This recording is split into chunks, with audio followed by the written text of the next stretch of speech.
শনিবার থেকে শুরু হচ্ছে আইপিএল। প্রথম দিনেই আরসিবির বিরুদ্ধে নামছে কেকেআর। এবারও কেকেআর দলের স্পিন ইউনিটের প্রধান ভরসা সুনীল নারিন।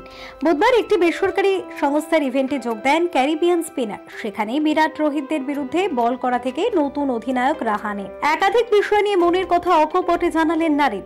2012 সাল থেকে আইপিএল এর রহস্য স্পিনার পরিচিত সুনীল নারিন, কিন্তু বিগত কয়েক মরশুমে নিজেকে ব্যাটার হিসেবেও প্রতিষ্ঠা করেছেন। এমনকি নাইট রাইডার্স দলে ওপেনার হিসেবেও টিম ম্যানেজমেন্টকে ভরসা দিচ্ছেন।